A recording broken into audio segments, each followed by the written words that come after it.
Social ಮೀಡಿಯಾದಲ್ಲಿ ನೋಡಿರ್ತೀರಾ ಯಾವ ತರ ವೈರಲ್ ಆಗ್ತಾ ಇದೆ. ನನ್ನ ಪಾರ್ಟಿನಲ್ಲಿ ನಮ್ಮ ಗ್ರೂಪ್ ಅಲ್ಲಿ ಒಬ್ಬ ವ್ಯಕ್ತಿ ಒಂದು ತಪ್ಪು ಮಾಡ್ತಾನೆ.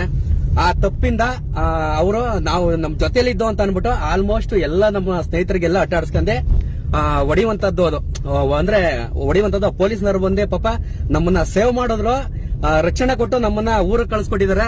ತುಂಬ ಹೃದಯದ ಧನ್ಯವಾದಗಳು. ಏನ್ ತೊಂದರೆ ಇಲ್ಲ, ಆರಾಮಾಗಿವ್ನಿ, ಚೆನ್ನಾಗಿವ್ನಿ. ಯಾರ್ಯಾರು ಯಾವ್ಯಾವ ತರ ಬರವಣಿಗೆ ಬರ್ಕಂದಿ ವಿಡಿಯೋಗಳ ಪೋಸ್ಟ್ ಮಾಡ್ತಾರೋ ಅದನ್ನ ಗೊತ್ತಿಲ್ಲ.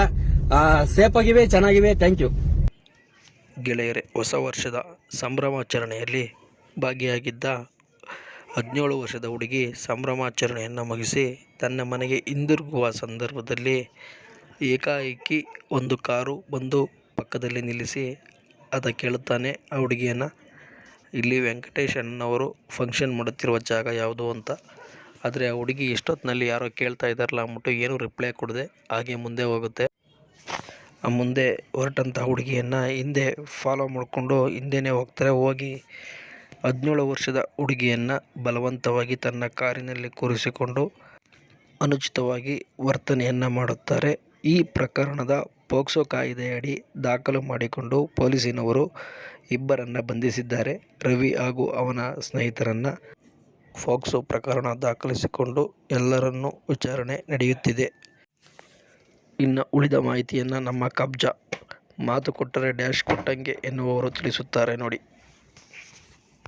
ಮಾಡ್ತಿದ್ದೀರಾ, ತಡ್ಕೊಳಕ್ಕಾಗಲ್ಲ ನೈ ಮನ್ಸು. ಸರಿ, ಅವರೊಬ್ರು ಸ್ಟೇಷನ್ ಮಾಗಡಿ ಸ್ಟೇಷನ್ ಇದ್ದಾರೆ, ಹೋಗೋ ಟೈಮ್ ಮಾತಾಡ್ಸ್ಕೊಂಡು ಹೋಗೋಣ ಅಂತಾರೆ. ನಮ್ಗೆ ಅಲ್ಲಿ ಯಾರು ಅವ್ರು ಯಾರು ಅಂತ ನಂಗೆ ಏನೂ ಗೊತ್ತಿಲ್ಲ. ನಂಗೆ ಪರಿಚಯರಲ್ಲಿ ಮಂಜುಣ ಮತ್ತೆ ರವಿ ಮಂಡ್ಯಣ್ಣ. ಅವ್ರು ಹೇಳಿದಾಗ ಸರಿ ಅಣ್ಣ ಹೋಗೋಣ ಅಂತ ಹೋಗಿರ್ತೀವಿ. ಸ್ಟೇಷನ್ ಕರ್ಕೊಂಡು ಹೋಗ್ತಾರೆ. ಸ್ಟೇಷನ್ ಕರ್ಕೊಂಡು ಹೋಗಿ ನಾನು ಸ್ಟೇಷನ್ ಕರ್ಕೊಂಡು ಹೋದಾಗ ಕೂಡ ನಂಗೆ ಅಲ್ಲಿ ಏನು ವಿಚಾರನ ತಿಳ್ಕೊಂಡಿಲ್ಲ. ಅವರೇ ಹೋಗಿ ಮಾತಾಡ್ಕೊಂಡು ರಿಟರ್ನ್ ಬರೋ ಟೈಮಲ್ಲಿ ಸ್ಟೇಷನ್ ಹೊರಗಡೆ ಬಂದಾಗ ಊರ್ ಜನ ಎಲ್ಲ ಸೇರಿರ್ತಾರೆ. ಅವರು ಏನು ಮಾತಾಡ್ಸೋದು ಇಲ್ಲ, ಬಂದ್ಮೇಲೆ ಹಲ್ಲೆ ಮಾಡ್ತಾರೆ, ಪ್ರತಿಯೊಬ್ಬರ ಮೇಲೆ ಹಲ್ಲೆ ಮಾಡ್ತಾರೆ. ನಾನು ಅಲ್ಲಿ ಆ ವಿಡಿಯೋದಲ್ಲಿ ಕೇಳ್ಕೊಂಡಿದ್ದೀನಿ, ಅಣ್ಣ ನಮ್ಮ ಅಮ್ಮನ ಹೆತ್ತ ತಾಯಿ ಮೇಲೆ ಹಣೆಗೂ ಚಾಮುಂಡಿ ತಾಯಿ ಮೇಲೆ ಹಣೆಗೂ ನಂಗೆ ವಿಚಾರ ಗೊತ್ತಿಲ್ಲ, ದಯವಿಟ್ಟು ಹಲ್ಲೆ ಮಾಡಕ್ ಹೋಗ್ಬೇಡಿ, ವಿಚಾರ ಏನು ಅಂತ ತಿಳ್ಕೊಳ್ಳಿ ಫಸ್ಟ್. ಅಲ್ಲೇ ಪಕ್ಕನೇ ಪೊಲೀಸ್ ಇದಾರೆ, ಆ ಪೊಲೀಸರು ಹೋಗಿ ಕೇಳಿ ನಾವೇನಾದ್ರೂ ಕೇಸ್ ಸಂಬಂಧಪಟ್ಟಿದೀವಾ, ಇನ್ವಾಲ್ವ್ಮೆಂಟ್ ಇದೀವಾ ಅಂತ. ಹಳ್ಳಿ ಜನರ ಆಕ್ರೋಶ ಮಿತಿ ಮೀರಿರುತ್ತೆ, ಹಲ್ಲೆ ಮಾಡಿರ್ತಾರೆ. ಅಲ್ಲೇನೋ ಒಂದು ವಿಚಾರ ಏನಾಗಿತ್ತಪ್ಪ ಅಂದ್ರೆ ಜನವರಿ 1ಗೆ ಒಂದು ಯಾರೋ ಒಂದು ಪಾರ್ಟಿನ ಹಮ್ಮಿಕೊಂಡಿರ್ತಾರೆ. ಆ ಪಾರ್ಟಿಗೆ ಒಂದು 30-40 ಜನ ಜಾಯ್ನ್ ಆಗಿರ್ತಾರೆ. ಅಲ್ಲಿ ರವಿ ಮಂಡ್ಯ ಅವರು ಮತ್ತೆ ಕೆಂಪಣ್ಣನು ಜಾಯ್ನ್ ಆಗಿರ್ತಾರೆ. ಆ ಪಾರ್ಟಿಲಿರುವಂತ ಒಬ್ಬ ಹಲ್ಕ ನನ್ ಮಗ, ಅವ್ರು ಯಾರೋ ಜಾಮೂನ್ ಅಂತ ಅವನು ಬೆಳಗಿನ ಜಾವ ಯಾವ್ದೋ ಒಂದು ಹುಡುಗಿ ಜೊತೆ ಮಿಸ್ಬಿಹೇವ್ ಮಾಡಿರ್ತಾನೆ. ಅದಕ್ಕಲ್ಲೇನೋ ಒಂದು ಕೇಸ್ ನಡೀತಾ ಇರುತ್ತೆ. ನಂಗೆ ಲಿಟ್ರಲಿ ಆ ಕೇಸ್ ನಡೀತಾ ಇದೆ, ಯಾರು ಪಾರ್ಟಿ ಅರೇಂಜ್ ಮಾಡವ್ರೆ ಅವ್ರು ಯಾರು ಸಂಬಂಧ ಇಲ್ಲ. ನಂಗೆ ಅಲ್ಲಿ ಏನ್ ನಡೀತಾ ಇದೆ ಅಂತ ಗೊತ್ತಿಲ್ಲ. ಹೊರಗಡೆ ಬಂದ್ರು ಕೂಡ ಹಲ್ಲೆ ಮಾಡಿದ್ರು, ಪರವಾಗಿಲ್ಲ.